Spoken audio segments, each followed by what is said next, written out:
Hey guys, this is Lawrence of the Ketones and Coffee podcast. Make sure to subscribe down below so you don't miss out on any of this great content. Stick around, guys, because our guest today is a health policy promotion and education consultant with her mission to improve the health and well-being of communities at risk.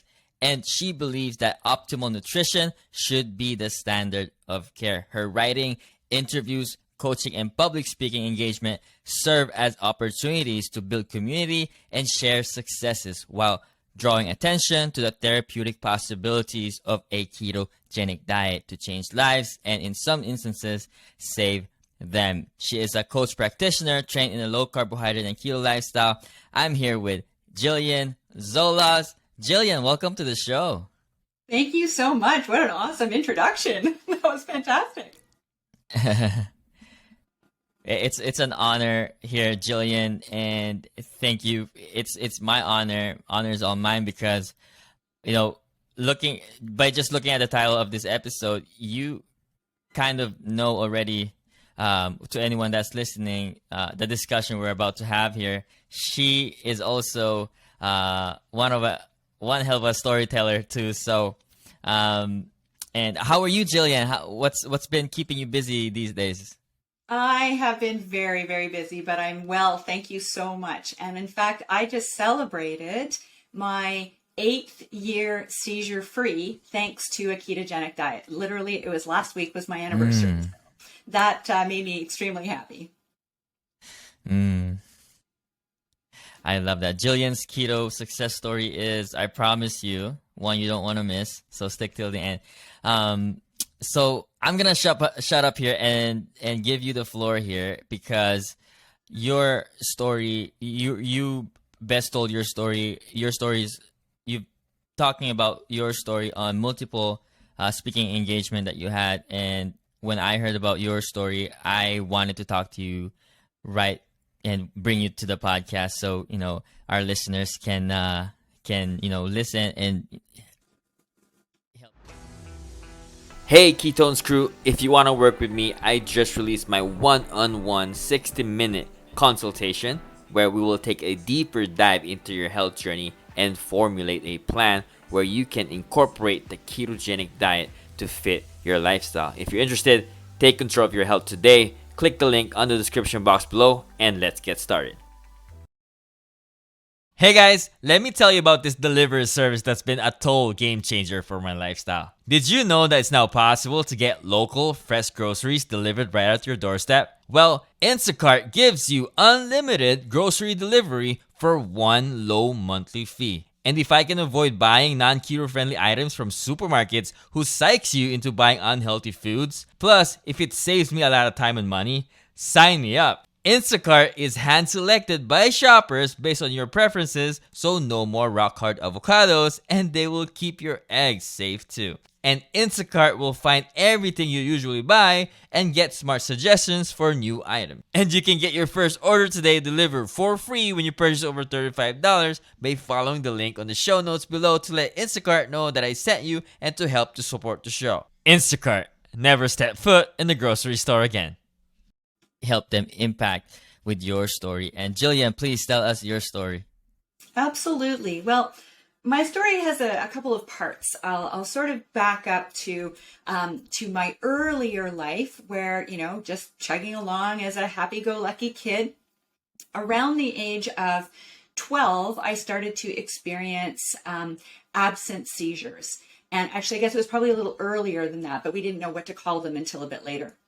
And so these would come and they would go, and frequently they wouldn't be happening during the summer when I was off from school and I was having a lot of fun. So when my mom was trying to figure out what was going on with me, all of the physicians were telling them it's just in her head, it's a psychiatric issue, it's not a physiological issue because it only happens during school time and not when she's off for the summer.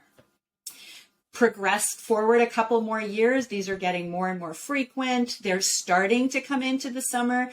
And finally, my mom corners my neighbor, who is an amazing neurologist, at a dinner party and says, I really need you to see my daughter. And at this point, I was 14 and probably seizing anywhere from 2 to 15 times a day and still being told that this was just in my head. Wow. So I was in my head, but it wasn't something I had any control over.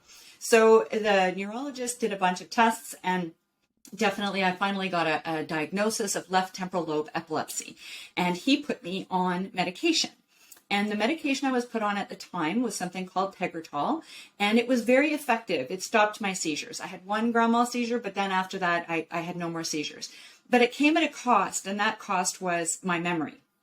So during high school, I didn't really care about my memory so much. I cared about driving a car. So that was the thing that was the most important, and not having seizures. So the medication is causing you this memory loss. Yeah, but I was having quite significant memory loss. So by the time I was about 18 and I was looking at going to university, I really needed to change things up because I couldn't retain information for more than about 48 hours. So I did a very stupid thing, and something I would never recommend, which is stopped my medication. So the good news is I did not have any further seizures. And so I basically forgot that I had epilepsy. I went to university, I graduated, everything was good. I got married, I had babies, everything was good. And then out of the blue in 2014, as I started to enter those perimenopausal years where there's a lot of hormone fluctuation, I had a seizure. And the very first sort of awareness of problems coming was an aura a few days before that seizure. But I, was busy and had stuff to do and just decided to deny it and pretend it wasn't actually happening. So it took a few days. Gillian. Yeah.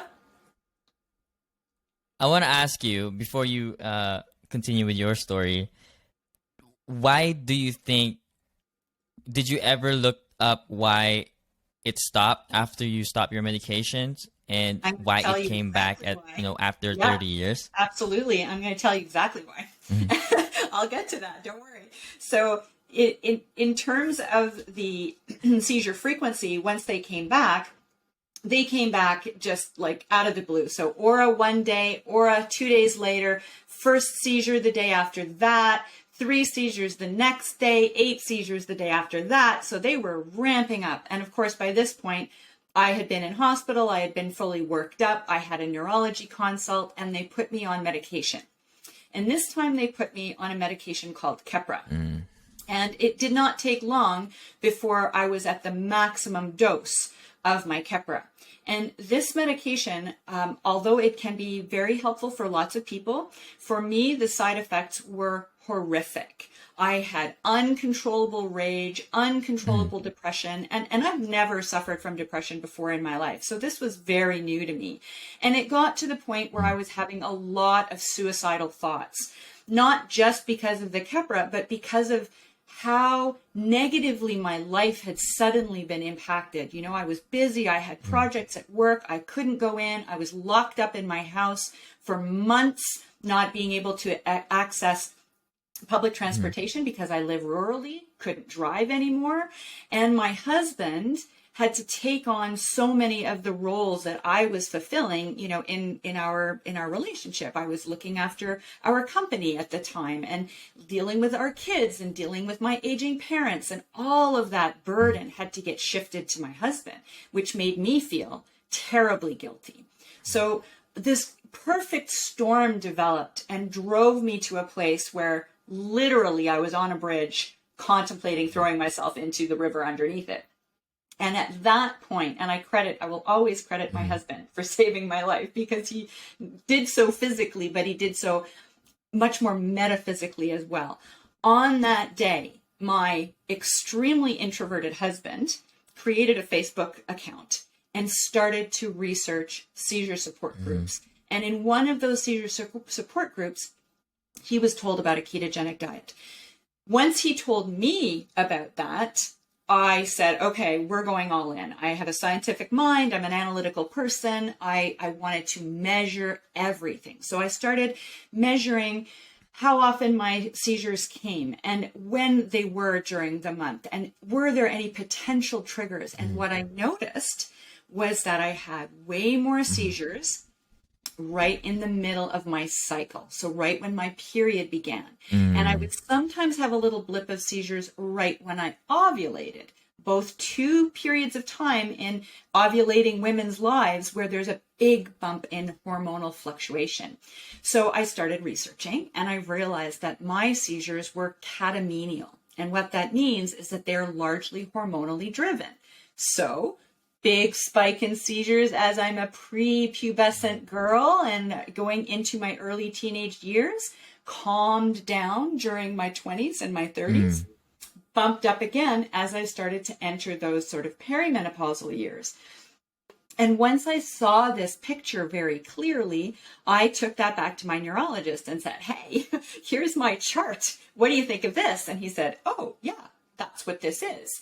It didn't change the medication he wanted to keep me on, and it didn't change the side effects of the medication, but at least I understood what was happening. So as I transitioned onto a ketogenic diet, it was almost instantaneous, my seizure withdrawal.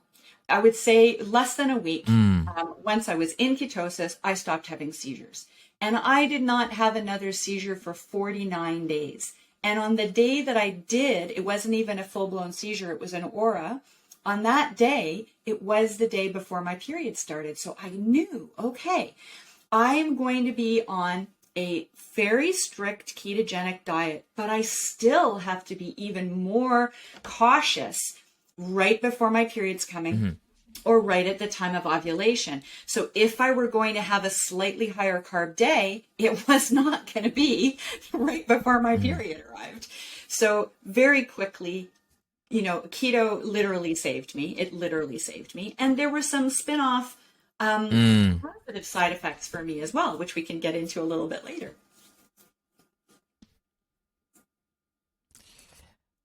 Wow. Even if I heard that story already, I am just in awe of, once you've told that story here today. And just to recap, you had stopped your medication at 18 years old, and for 30 years you didn't had one seizure, and it came back. You were put on medications again, and which caused this roller coaster of emotions for you, and not just you, your family as well. Found keto and made some tweaking. You made your own observation, and even went into a more stricter keto. And once you made that adjustment, you since then off medications, no more seizures. And how do we explain that? And alternative to that is medications, which isn't. And I think it's important for your listeners to understand that medications can be really effective, and for some people they work very well, and for some people, even if they apply a ketogenic diet, they may still require medications, but it may not be as many, or it may not be as a higher dosage, so they can reduce the side effects, some of which are pretty horrible for anti-epileptic medication. But the biggest piece for me was when I went to my neurologist and I said, hey, I'm going to try this. He laughed at me. He said, no, that only works for kids. But it doesn't only work for kids. It absolutely does work for adults. And there are a group of us for whom it works really, really well. And then there's another subset for whom it works a little bit better, but it's never going to completely eradicate the need for medication. And then for some forms of epilepsy, it's not really going to work at all. And medication, is going to be somebody's only option. But what I learned through this process is that keto is a big buzzword right now. Everybody's using the term keto, but I bet you that if we polled 100 of your listeners and asked them what keto means to them, it's going to be 100 different answers because there's just so much variation in the, first of all, in the macros, and then in what is actually contributing to those macros. Are we talking about dirty keto or clean keto or what? So I do think it's really important that going forward, you guys know that when I'm talking about a ketogenic diet, I'm talking about a therapeutic ketogenic diet where a person is in ketosis 24 hours a day, 7 days a week, 365 days a year. And that is not appropriate for the vast majority of people. It is very appropriate if you have epilepsy, or if you have a brain tumor, or if you have lipedema. But if you are a normal person who is trying to improve their metabolism and their metabolic health, then we can talk about carbs in the range of 20 to 50 total a day. So when we talk about a low carb diet, we're talking about under 100 grams of total carbohydrates a day. Don't talk to me about net. Net does not exist. Net is not a good thing when we are talking about therapeutic keto. In terms of a very low carb diet, we're talking under 50, and a ketogenic diet is usually under 20 total grams a day. And that is not where the vast majority of people who say they're on a ketogenic diet are. So I just really want to make that clear that most people don't have to go as hardcore as I do, but some people do. And a lot of people who try and then say, well, it's not working for me, might be because they're applying net carbs instead of total carbs, and they actually are probably closer to 80 or 90 total carbs, and that's just not a range that's going to have the sort of neurological outcome that you're looking for.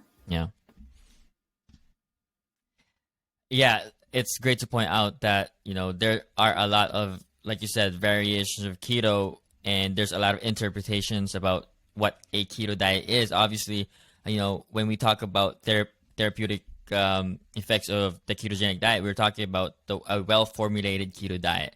I want to also, comment on, keto for children, because, in the 60s, I think, or the 70s, the children were born with epilepsy who were, I think, drug resistant. They put them on this high-fat, low-carb diet. They haven't coined it keto yet, and they had huge success in that. So I'm not sure why it's complicated for adults, as I don't get that, how it was good for children and not for adults. And in your experience, you haven't had any seizures since. No, I'm 8 years seizure free now, and I think the key piece to that, though, is that even in those days when they were doing this diet, there was an awful lot of manipulation in order to get enough calories, because these kids would lose weight and they would lose a lot of it. And you don't want that when you've got a baby that's trying to grow. And especially a baby who, is born neurologically really immature. Like, most people don't realize that human infants come out only 25% hardwired. That's it. That hardwiring takes place in the first 2 years of life outside of the womb. So you really want to make sure that that kiddo has all the building blocks required to grow their brain appropriately and their body appropriately. And what I'm finding a little distressing about, a lot of the sort of keto social media out there is that 90% of it is desserts, which is not really helpful for anybody who is trying to increase their nutritional value. And I think that really what we need to bring the lens back to a little bit is that when we're making these changes, the goal here is to have a healthier lifestyle. So the goal should always be to have the most nutritionally dense diet you can possibly have, given whatever restrictions you have to have for your mental health, your neurological health.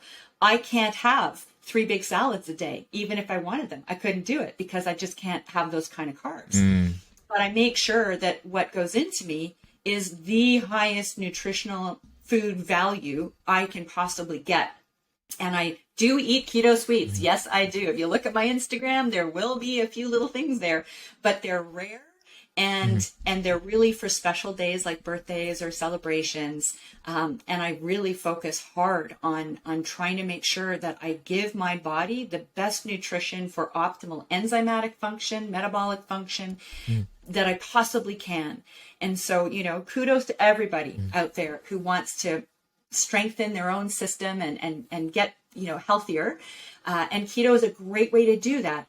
But I do want to underscore that most people can get by on, under 100 grams a day and do very well, unless they are metabolically really dysregulated, and then they really need to get down under 50 grams. And that's a great opportunity to start building some intermittent fasting into there as well. And I don't mean time restricted feeding, because that's a little different, but like actual fasts that are longer than 24 hours.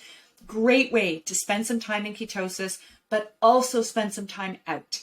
Because if you're a dual fuel burner and you are not metabolically broken, then stay a dual fuel burner. But just make sure that when you are not in ketosis, you're not in ketosis because you ate healthy stuff, not because you decided that it was time to head over to the donut store and, have your cheat day. I want you to take us back. I think this is important for people who maybe just found keto, for it. Maybe they have the same condition like you did. What made it easy for you to make a decision? I could imagine it wasn't that hard for you to make that decision to switch to keto once you've discovered it. You know what? It might surprise you, but it really was. And it was hard because it was hard to sustain. Back in those days, there was nothing with a stamp on it that said keto. And by the way, if it says keto on the package, it does not mean that it is going to keep you in ketosis. I just really want to be clear about that. You can absolutely be in ketosis eating carbs if you are in a state of calorie restriction. It is not necessarily about what your, the food set that says keto doesn't necessarily mean it's going to keep you in ketosis. And a lot of the stuff out there now that I see branded as keto is garbage. And there's no way I would bring it near me. I've tested some of those foods with a, beta hydroxybutyrate monitor before and after, and it blows out my ketones. So no, I really think it's important that people get that, the food that you eat should be mostly made at home. And when I started, there was nothing. Like, I couldn't even find almond flour, half the time. And there were no carbonate bread substitutes that were roughly, that were okay and didn't have a big boost to blood sugar. There was nothing like that even in existence. So it was hard. And every time I went to a meeting at work and everybody had all the junk food out there, that was hard. My husband cooked for me for the first 8 months.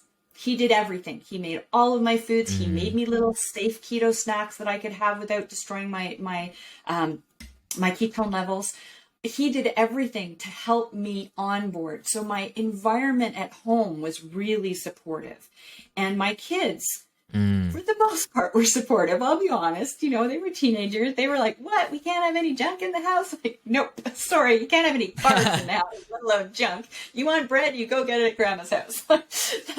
That's sort of the environment that we had, and that helped. And if you don't have that, if you don't have a partner or the people around you who are willing to be supportive, it is so much harder, because even when I could clearly see that this was stopping my seizures, it was still a struggle.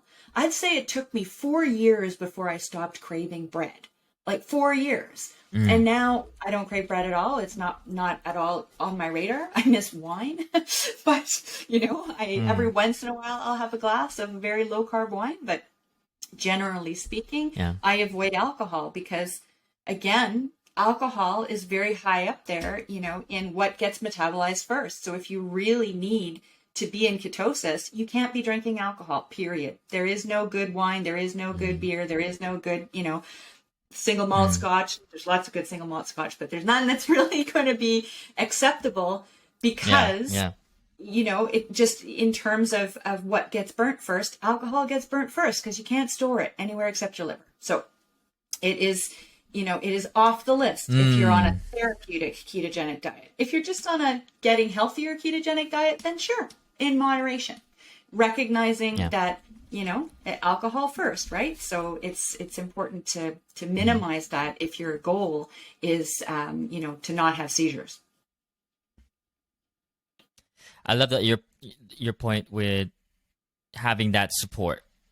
My wife is here. She supported me when I was, in my deepest depression, and she was there. And without her, I was recently interviewed on another show, and I told them that without my wife, she saved my life, and it was not the same like your story, but you need great support to be able to sustain this diet, because it is hard. Nobody's saying it's easy. It can be a simple change, but we can't say it's easy. It's Absolutely. Shout out we are partners everywhere. trying to break habits here. I wanna. You said there's a wrong way of doing this, and you mentioned alcohol. What are the other? Do you recall anything else? If is there's anything that you would have done differently back then, knowing what you already know now? Is there anything You that know, you've the thing that cleaned up? really helped me the most back then was that I really took control of charting everything. So I had a really good app. I use Chronometer. Big shout out to Chronometer, fabulous app. And I put everything in there. I weighed and measured everything. I did not guess. I did not cheat. I took my ketones with a blood stick every single morning and my blood sugar every single morning. And even though I wasn't diabetic, I was pre-diabetic back then. My doctor hadn't even told me that. I looked at my blood work retroactively and said, that's way too high. So, I didn't realize it at the time, but, now not a problem. But back then certainly was a bit of an issue. So I charted everything. And so if I had a day where my brain wasn't feeling really good, I looked at what I ate the day before and I wondered, did I overdo something or maybe something I'm a bit sensitive to? So for me, that charting really allowed me to clearly see where I was making gains and where I was not. And not a lot of people do that. They may chart loosely, but they don't chart by weighing and measuring everything, which is onerous. I won't lie. It's time consuming and sometimes it can be a bit OCD. And if people struggle from, eating disorders or OCD in general, it can be a bit of a trigger. So I just want to, say that is absolutely a thing. And shout out to the folks who are really battling with that. And we don't want to start triggering eating disorders with weighing and measuring. But again, if you're dealing with therapeutic keto, you have to. You don't get into a therapeutic level unless you are. Today, it's actually, in some ways, it's easier because there's a bit more access to the sort of stuff that we need to, still enjoy life, like erythritol.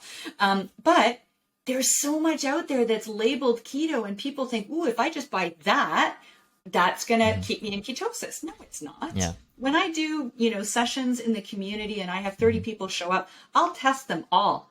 Guess how many in a group of 30 actually have ketones? Like I'm talking any ketones, not just therapeutic levels of ketones. It's less than 5%. So it's important to understand that it's about, it is about calorie intake in the sense that, 5,000 calories is going to knock you out of ketosis, especially if you're eating stuff that is labeled, ketogenic that really maybe isn't. If you start looking at the ingredients, you can start to see a lot of things that are maybe not so healthy. So I guess what it all comes down to is every aspect of your health starts with real food. So if the guiding light in your dietary choices, whatever they are, is real food, then you are already on a really good path. If you augment that with the occasional yumminess from somebody's awesome, YouTube channel or whatever, that's okay. But if you're basically living on, keto fat bombs or on, mug cakes and that's your diet, that is not going to contribute to your overall global health. It just isn't. So start with real food, augment where you need to, but be really suspect when something says keto. It's like looking at a thing of broccoli and there's a plant-based and a keto stamp on it.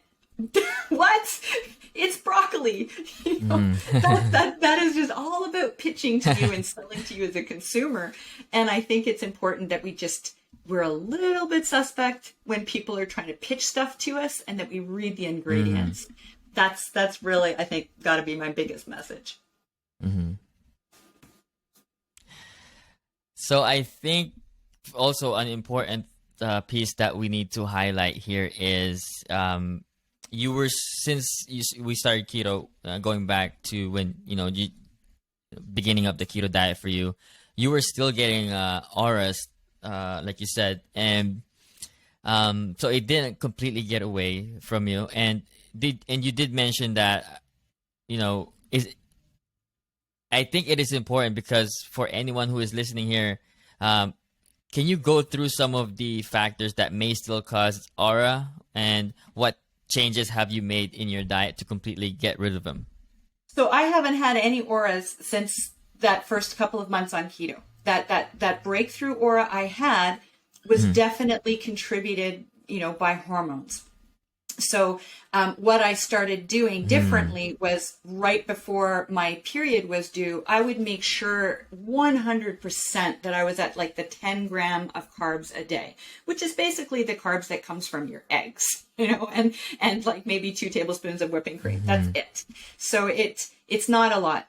I have not had an aura since that. However, I do have other issues that I have to be careful around. So I suffer from something called lipedema, which is a rare fat disorder where I have really, really little waist and really big hips. And lipedema is widely understood to not respond to any dietary changes. You could be eating 600 calories a day for a month. Your lipedema would not be affected. You'd lose weight, but it would all be from your face and your chest and other parts of your body that are not affected by this, this type of fat that is broken. The cells are just so huge. There's not a lot of good intracellular and extracellular communication happening anymore. So they don't respond to hormones in the way, they don't respond to insulin and in the same way as other fat cells do. So what I found is that all of a sudden with keto, I could lose weight. I tried to lose weight for 20 years. And with keto, boom, I lost 100 pounds. I did not lose 100 pounds in a year like a lot of people do because I have lipedema. It took me about 2.5 years to lose those 100 pounds. And I've been able to, by and large, keep them off. However, I am 8 years older than I was when I started. And that means that I'm skirting with that lovely little phase of women's lives called menopause, and I'm almost there, and I'm noticing, because I don't get hungry, because I don't actually eat a lot of calories, because I'm not hungry, I'm starting to gain more lipedema fat in my thighs. And I looked at this a couple of months ago and I said, okay, time to do a reality check. How many actual carbs am I taking in? Where are those carbs coming from? Do I need to be eating more protein now? So I started doing a little bit of experimenting, 3 weeks doing one thing, 3 weeks doing something else. And what I'm realizing is that for me, at this stage in my life, I have to prioritize a minimum of 80 grams of protein a day, minimum. And preferably a little closer to 120. And I have to make sure that I'm not ever cheating. And cheating for me is eating the occasional bite of sweet potato. So I can't do that anymore. So I think what's also important is that people realize that your keto and my keto is not going to be the same. If you're a man, it's not the same as if you're a woman. If you're 20, it's not the same as if you're 50. If you were breastfed, it is not the same as if you were not breastfed. There are nuances that really impact what you need to do to move the lever on your own personal health goals. And they are not generic. So everybody is not going to be able to do the same thing and get the same results. We are individuals. We respond differently. Our environments impact us differently. We have different epigenetic programming. So we do need to be able to tweak appropriately to get the results we want. Yeah, we do have different triggers, and our bodies respond to keto differently. And you mentioned that you lost 100 pounds in 2.5 years, which, on a strict keto diet, to somebody, that's probably way too long to lose that much, to lose 100 in 2.5 years. And you've been so consistent with this. And I wanna talk to you about another point that I think we need to highlight is did you taper off your meds, or did you went cold turkey with it too when you started keto? Great question, Lauren. Thank you for asking that. No, this time, because I wasn't 18, I went under medical supervision. We cut back my Keppra. Once we realized I wasn't having seizures at all, we dropped it back quite quickly. I was at the maximum dose, so we cut it in half within the first month. And then we cut it back in half again within the second month. And then I asked my physician if I could come off it entirely, and he was not comfortable with that. So he said, no, you're going to go and do blood work. And now we're going to scale you back over the next 6 months. So he made me take almost 8 months to get off the medication, when I would have been really happy doing it in 3.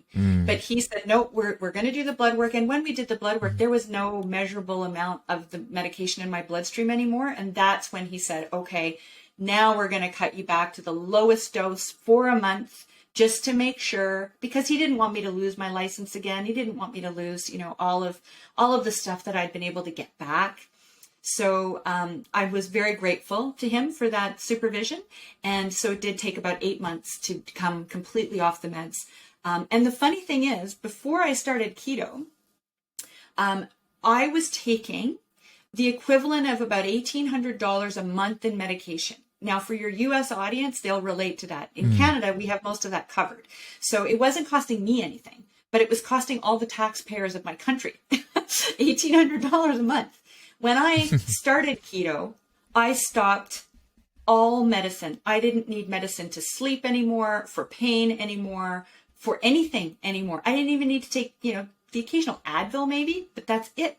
So I went from $1,800 a month of meds to 0 for the last 8 years.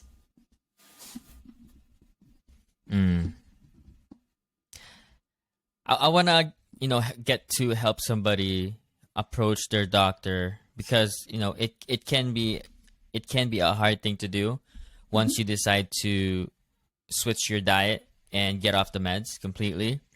How do we best prepare ourselves when we approach our doctor about this? Because I understand that some of the doctors are not don't highly recommend it, getting off the meds first of all, and changing your diet to rely on that completely. What do you say?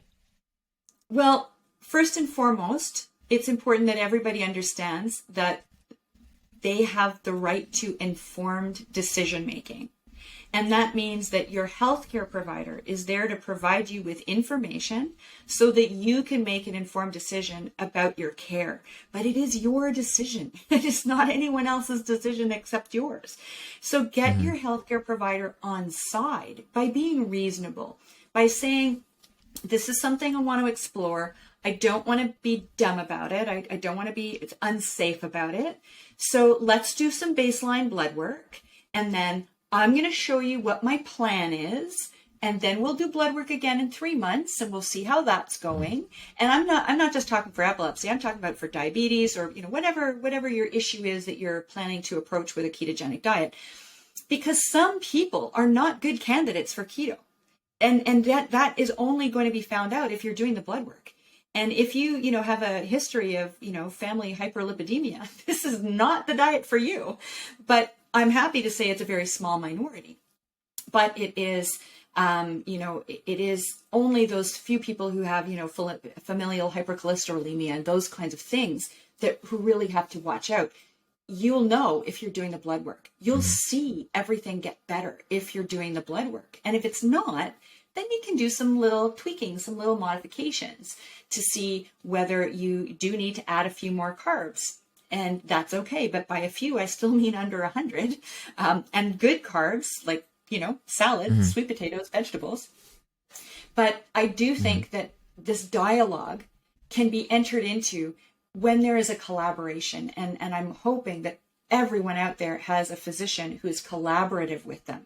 And if you say, I want to do this, I want to do it with your support. So you tell me what you need to feel comfortable, that I'm not, going to do anything crazy. We're going to talk about it together, create a plan together, do the blood work, assess it again in 3 to 6 months, and then make any changes that need to happen.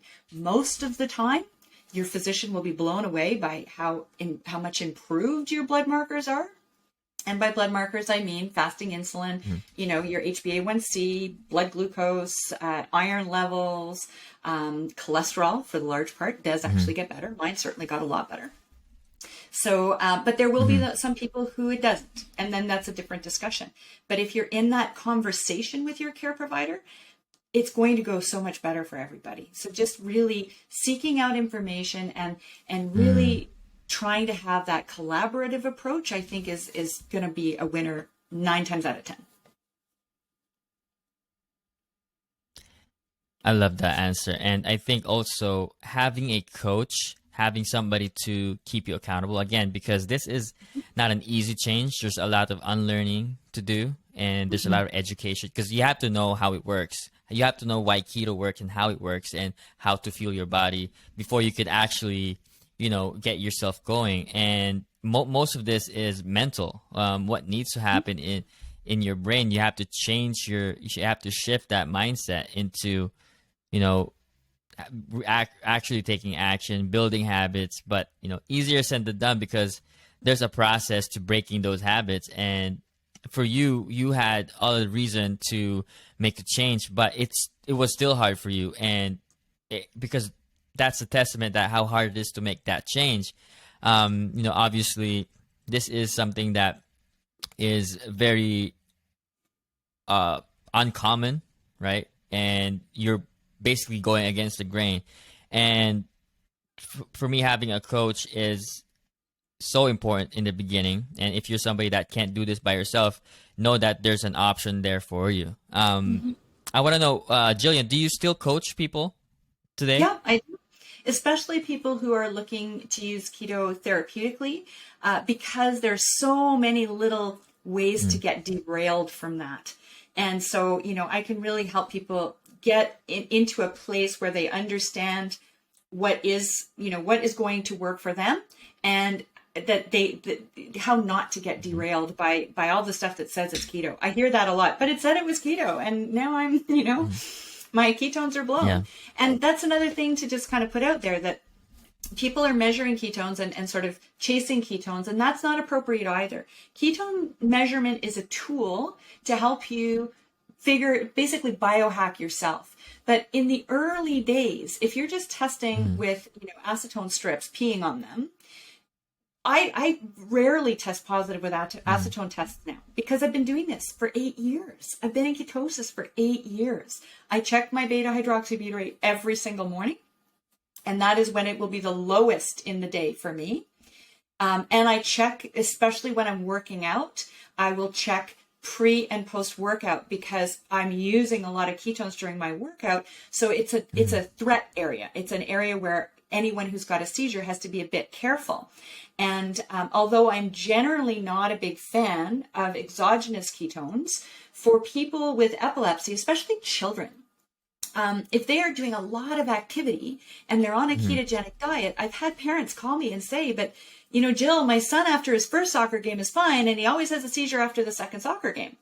Yep, because he's blowing through his ketones. He's using them all for energy, and that is actually causing his brain to not have the level it requires to remain seizure free. So that parent started implementing a ketone supplement right before the second soccer game, and lo and behold, no more seizures, because we needed to bring that up artificially for that, hour or two that he was playing soccer, after which his body gets back into its normal state. So I'm not a big fan of exogenous ketones, but they do have a role to play. And their main role to play is in a therapeutic application with things like epilepsy, Parkinson's disease, those kinds of issues. Definitely not for anyone who wants to lose fat, because why would you want to drink ketones? You want to be making them, because making them means you're burning fat. So I do think that it is important that, people don't sort of misunderstand the power of ketones. The real power of ketones is the ones you make yourself. That's the real power. From a therapeutic perspective, exogenous ketones have a very important role to play, and you will see more of that in the science. And just look at the work that Don D'Agostino has done over the last 10 years. So I really think that they do have a role, but it's mainly in a therapeutic role, not as a nutritional adjunct. I think that, those who are really trying to improve their health need to actually do the work. And that means not sucking back, a ton of beta hydroxybutyrate salts that, don't taste very good and artificially increase your ketone levels. You know, some people are also very hard on themselves too, because understand that for me, I've been, you know, on the keto diet for, you know, not long, 3 years now, but Okay. I still do crave. I still have those times. And this is something that's a practice that you have to do every single day. You have to consciously decide for yourself and what's good for you. And what's the alternative, really? For me, the alternative is, you know, eating junk and being depressed. So no, thank you. So that's what keeps me consistent on this diet. And if you don't link eating this way to feeling good, you won't make that connection. You have to link feeling good to eating a well-formulated keto diet, or you know, some food that's nourishing for you. Because if you don't link it, then you're not gonna credit eating well. So you're always gonna be looking for those cravings. It's never gonna be worth it for you. Yeah. So did we miss anything, Gillian, here? I don't want to miss anything. To sort of carry on from what you were just saying there, Lawrence, I think you're right. It's got to come from within. You've got to want it for you, and you do have to link back to that feeling of wellness. However, I will say that we all in North America live in a food obsessed society where we have access to so much junk all the time that it is really, really hard. So you can pick the days. You can say, my birthday every year, I'm going to eat all the things that I want to eat. I used to love Nutella. Like if you'd put a plate of Nutella in front of me, or just like a bucket of it, I would go to town on that. Like you would not believe. I'd eat the whole thing. I don't think I could even eat like a teaspoon of it now. It is so sweet. And my palate has changed so much in 8 years that biting into a strawberry blows my mind. Like that is like, oh my God, it's orgasmic. It tastes so good because I have a much lower sweet perception. So one of the tips I might give your listeners is you're all going to make keto sweets. We all do it. You're going to find the perfect cinnamon bun recipe and you're going to make that recipe. I know it. You're all going to do it. But if you start by dropping the required erythritol in that recipe by a third, and in a few months you drop it down to a half, what you will end up doing is still getting what you want. Your brain will not be quite so cravey about it, and you won't want to eat 3. You'll be very happy with just 1. And if, you know, we're dissing on all the folks that are eating 10 pounds of sugar every year, and what are we doing? We're just substituting it for 10 pounds of erythritol. That means we haven't addressed the core problem, which is that we have a problem with sweet stuff. Our brains are just programmed to like it and we have a hard time letting it go. So do yourselves a favor. Any recipes that you're downloading, automatically cut back the sweetener by a minimum of a third and then retest. And I remember I was actually at KetoCon probably 2 years ago. I guess it was right before the pandemic. That was the last time I was able to get down there. And I was talking to a lot of the people who were, you know, offering up,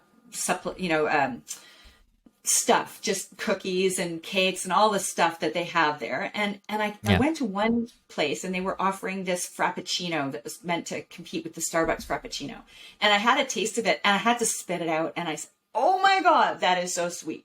Can you not tone down that a bit? Because the people here are not eating nearly as much sugar and they're going to have a lower threshold for sweet. Yeah. And the guy said to me, but I'm competing in the market with Starbucks Frappuccino, so I have to make it the same sweetness. And I thought to myself, he totally missed the point. The person who wants to pick up that keto Frappuccino is trying really hard to make their health better. So why don't you help them do that by tone it down, even if it's just by a third? So, you know, my news to, you know, my I guess my message to all of the keto creators out there for food is either you need to have levels, you know, like beginner keto where the sweetness is a lot higher, and the, you know, hardcore doing this for 8 years, keto half as much sweetener. I don't know how you got to do it, but I frequently don't buy any of that stuff anymore because it's too sweet for me. I'd rather make it myself and reduce the amount of sweetener in the recipe. I'm gonna go online right now, download about 10 recipes, and change it to half of what their sweetener is, and make it my own. What's your favorite food, Lawrence? What's Put it your in the book. what's your go-to cravey food? I'm not gonna lie. It's the burger without the buns, lettuce wraps from Wendy's. No ketchup, just the lettuce wrap for me. I'm a burger guy before. I love burgers. Yeah, but for me, I've enjoyed lettuce wrap ever since I started keto. So it's for me. I turned Maria Emmerich. I'm not sure if you're familiar. Yep. Maria Emmerich said that once you change your mindset from I can't have that to I don't want that, then that's when you know you're turning the corner there. Yeah. So that stuck with me, and to this day, when I go to the grocery store, to the aisles, I don't want it anymore. It used to be I can't have that. Now I don't want it. I don't have that same, cravings for those items anymore. It's not worth it for me. And so I used to struggle with that. Like just seeing it is a struggle for me. Well, when Maria and I thank you so much. And I got to throw this recipe in for Maria because it's a great recipe. When Maria and I were on the keto cruise together a couple of years ago, and we were just hanging out, and I was telling her that the first time I ever tried her chocolate egg pudding, which is literally made with hard-boiled eggs, I was like, Maria, this can't be a thing. Like, honestly, I don't buy it. I do not believe that you can make chocolate pudding taste good made out of boiled eggs. And so I sent her a message and I said, I'm going to try it, but I'm only going to make half the recipe because like, I can't see it. And oh my gosh, it was so good. And so now it's like a go-to for me, and it's delicious. And when I want chocolate pudding, I just make Maria's egg pudding, which is delicious. It hits the spot. I feel like it is all whole foods, and it has even, lower sweetener than even she recommends. And she's actually pretty good about not making the sweetness level insanely high in her recipes. But try modifying just a little bit. And it's okay to have the things that you love. Find the things you crave and, make them a little bit healthier. I won't say make them more keto because there's really no such thing as a ketogenic food. It is either food that keeps you in ketosis or food that kicks you out. But that doesn't mean by itself it is a ketogenic food. So I think it's important that we use that language as well, and just remember that all the decisions that we make are about how we want to feel, 6 hours from now, tomorrow. So you are obviously doing an amazing job on your own journey, and kudos to you because it isn't easy. And there are people around who want to derail us. And just, I think that being an educator, as we are, is actually a really helpful way of helping keep ourselves on track, right? And keeping ourselves accountable. Because it also means that we can share when people are saying, hey, come on, Jill, why don't you just have this one little piece of chocolate? I'll say, because I don't want a seizure. And be able to educate them about why it is I do. I love it, Gillian. I enjoyed this conversation so much, and not just because of what you're sharing here about your story. You're definitely changing lives out here, but also how you approach things is so different from like other people that I've talked to, and you have this passion that I feel, that energy that you have, that's just wanting to help others out there to do this the right way. And so I really commend you on that, and congratulations for not having seizures for 8 years. That's amazing. And if that's not evidence of keto working for people, for your condition, I don't know what is. So thank you so much once again for sharing your story here today, Gillian. I appreciate it. Where can people find you, Gillian? You can find me on Instagram I'm on Instagram, and I guess you can just sort of attach this all to the podcast so people can find it. But I'm keto.for spelt out FOR.life on Instagram, and ketoalldayeveryday.com, and they can email me at ketoalldayeveryday@gmail.com. Awesome. I'm definitely gonna link everything in the description below, guys. So definitely check out Gillian. Again, thank you so much, Gillian, for sharing your story, and we'll talk to you soon. Thanks so much, Lawrence. Keep doing what you do. You. Bye bye.